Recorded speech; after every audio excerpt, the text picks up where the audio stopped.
सास बहू के शुगर फ्री लड्डू। रमेश एक बेसन बनाने वाली फैक्ट्री में काम किया करता था। उसका व्यवहार बहुत ही मधुर और अच्छा था। वो लोगों की हमेशा मदद किया करता था, फिर चाहे उसके लिए उसको खुद तकलीफ क्यों ना उठानी पड़े। क्या बात है रामू, तुम इतने उदास क्यों हो? कुछ नहीं भैया, बस आज घर में खाना नहीं आया क्योंकि कल रात कुछ लेकर नहीं जा पाया था।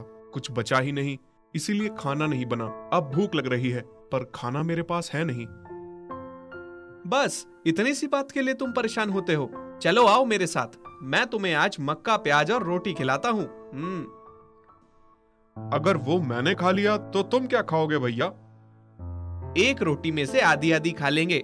थोड़ी भूख तुम्हारी शांत हो जाएगी और थोड़ी मेरी।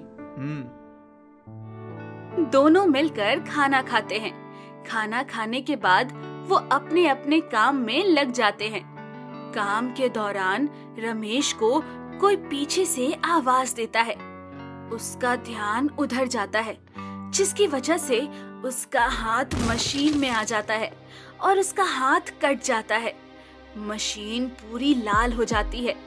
जब उसे होश आता है तो उर्मिला और शकुंतला उसके सामने खड़ी होती है। हे भगवान, ये क्या हो गया? मेरे बेटे का हाथ कट गया। एक ही तो कमाने वाला था, अब इसका भी हाथ कट गया तो भला घर का गुजारा कैसे चलेगा? माँ, एक हाथ ही तो कटा है, अभी दूसरा हाथ बाकी है।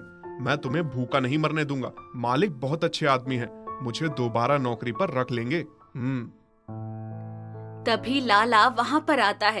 पहले तो वो उसके हाथ कटने का दुख जताता है, फिर मुद्दे पे आकर रमेश से कहता है, रमेश, मैं डंडे के आगे कुछ भी रियायत नहीं बरतता। अब तेरा सीधा हाथ तो रहा नहीं, वो तेरी लापरवाही से कट गया, तो तू अब फैक्ट्री में आकर क्या करेगा? मैं तुझे दोबारा काम पर नहीं रख सकता। पर सेठ जी, मैं आपके यहाँ पर सालों से काम कर रहा हूँ। एक हाथ कट गया तो दूसरे हाथ से मैं अच्छा बेसन बना सकता हूँ। आपने तो कहा था कि मैं अच्छा बेसन बनाता हूँ।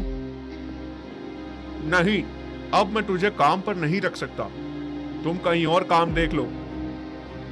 रमेश के बेरोजगार होने से तीनों बहुत परेशान हो जाते हैं। शकुंतला रमेश से कहती है, रमेश, अब क्या होगा? उर्मिला भी गर्भवती है, कब पैसों की जरूरत पड़ जाए कुछ पता नहीं। आप परेशान क्यों होती हैं माँ जी? मुसीबत आई है तो इसका हल भी जरूर होगा। बस हमें साथ रहकर इस मुसीबत का सामना करना होगा। कितना बदनसीब हूं ना मैं कि अपने परिवार का पेट भी नहीं पाल सकता। माँ, मेरे पास एक उपाय है। आप कहते हो ना कि मैं बूंदी के लड्डू बहुत अच्छे बनाती हूँ, तो घर में जो बेसन रखा हुआ है उस बेसन से मैं बूंदी के लड्डू बना देती हूँ। उन्हें बेचकर हम पैसे कमा सकते हैं। पर तुझे पता है, चीनी इतनी महंगी हो रही है। हमारे पास इतने पैसे नहीं हैं कि चीनी खरीद सके। माँ, चीनी की जगह हम घर में रखे शहद को उपयोग में ला सकते हैं, जो मैं रात को मधुमक्खी के छत्ते से लाया था। ये तो बहुत उत्तम विचार है। मैं अभी बूंदी के लड्डू बनाने की तैयारी करती हूँ। दोनों सास बहू बूंदी के लड्डू बनाती है और लोगों को खिलाती हैं।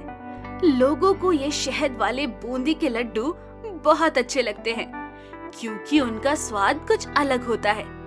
लोग उन्हें खरीदना शुरू कर देते हैं, जिससे उनकी इनकम शुरू हो जाती है। प्रकाश चंद्र, जो उनके पड़ोस में रहता था, उसकी बेटी की शादी होती है। अम्मा जी, आपकी पोती की शादी है, आप तीनों अवश्य आना। आप तीनों को ही काम देखना है। बेटा, हम जरूर आएंगे। प्रकाश चंद ने जिस हलवाई को मिठाई बनाने का ऑर्डर दिया था, वो लाला से मिला हुआ था। और लाला को जब ये बात पता चलती है कि रमेश की बीवी उसी के बेसन से बूंदी के लड्डू बनाकर बेच रही है, तो वो उसे सबक सिखाने के लिए हलवाई से मिठाई बनाने के लिए मना कर देता है। प्रकाश चंद, मैं अपने यहाँ इतनी मिठाई नहीं बना सकता। आप अपना हिसाब कहीं और देख लीजिए। आप अंत समय पर ऐसे मना कैसे कर सकते हैं? अब इतनी सारी मिठाई भला और कौन बना सकता है? क्या बात है प्रकाश। प्रकाश चंद पास में खड़े लोगों के सुझाव से शकुंतला और उर्मिला को मिठाई बनाने का ऑर्डर दे देता है और एडवांस भी दे देता है। वो सामान लाकर मिठाई बनाना शुरू कर देती है। जब लाला को ये बात पता चलती है तो वो अपने गुंडों को भेजकर उसकी सारी मिठाई तुड़वाने का प्लान बनाता है। मेरे यहाँ के बेसन से मुझी को नीचा दिखाया जा रहा है। मैंने इसके पति को नौकरी क्या नहीं दी, इसने तो अपना इतना अच्छा कारोबार शुरू कर लिया। इसकी सारी मिठाई खराब हो जाएगी तो इसका नाम खराब हो जाएगा। ये बूंदी के लड्डू बनाना भूल जाएगी। जाओ और इसके सारे बूंदी के लड्डू को तबाह कर दो। लाला के भेजे हुए गुंडे उर्मिला के घर जाकर सारे लड्डू तबाह कर देते हैं, जिससे उर्मिला रोने लगती है। और फिर लाला वहाँ आता है और उससे कहता है, तुमने क्या सोचा था कि तुम इतना कम समय में अपना व्यापार जमा लोगे? मैं ऐसा नहीं होने दूंगा। सेठ जी, आप हमारे यहाँ पहली बार आए हैं। आप ये लड्डू खाकर तो देखिए, आपको तो लड्डू बहुत पसंद आएंगे। आप तो बूंदी के लड्डू को छोड़ ही नहीं सकते। मुझे नहीं खाने तुम्हारे लड्डू। लाला उसके हाथ से लड्डू की थाली लेकर फेंक देता है और वहाँ से जाने लगता है। वो जैसे ही उस घर से निकलता है तो बेहोश होकर गिर जाता है। जब उसे होश आता है तो वो अपने आप को हॉस्पिटल में पाता है और सामने डॉक्टर और रमेश खड़े हुए होते हैं। जमींदार साहब, आपकी शुगर बहुत बढ़ गई है, जिसकी वजह से आपको चक्कर आ गया था और आप गिर गए। आपको अब मिठाई से दूर रहना होगा। मैं तो मिठाई को छोड़ ही नहीं सकता। मुझे तो मिठाइयाँ बहुत पसंद हैं, खास तौर से बूंदी का लड्डू। और ये रमेश यहाँ क्या कर रहा है? जमींदार जी, रमेश ही आपको हॉस्पिटल लेकर आया है और आपको चिंता करने की जरूरत नहीं है, क्योंकि रमेश की बीवी जो बूंदी के लड्डू बनाती है वो शुगर फ्री होते हैं। उनको खाने से आपकी शुगर नहीं बढ़ेगी और आपको मिठाई नहीं छोड़नी पड़ेगी। रमेश उसको शुगर फ्री लड्डू खिलाता है, जिसे खाकर लाला को बहुत अच्छा लगता है। तुमने समय पर आकर मेरी जान बचाई और मैंने तुम्हें बहुत बुरा भला कहा। तुम्हारे यहाँ के शुगर फ्री लड्डू तो काबिले तारीफ हैं। मैं अब तुम्हारे यहाँ पर ही शुगर फ्री लड्डू खाऊंगा और साथ ही पूरे गांव में तुम्हारे शुगर फ्री लड्डुओं का प्रचार करूंगा।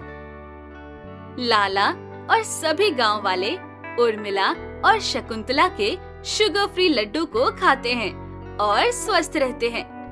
कुछ समय बाद उर्मिला एक बेटे को जन्म देती है, जिसकी खुशी में पूरे गांव में लड्डू बांटे जाते हैं।